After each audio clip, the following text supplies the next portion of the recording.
से परेशानी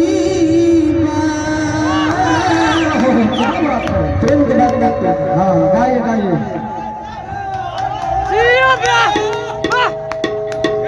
चक्कर से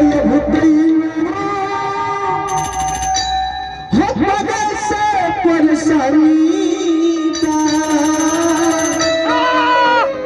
इस नमही करम तोहरे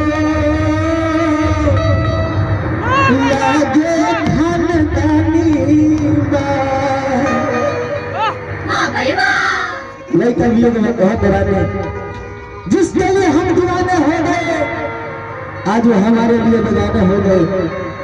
आज जिसके लिए हम दीवाने हो गए आज वो हमारे लिए बेगाने हो गए। जिसको बताया कि चल रहा है संभल संभल कर आज वही हवा में कबूतर उड़ाने लग गए। यही तक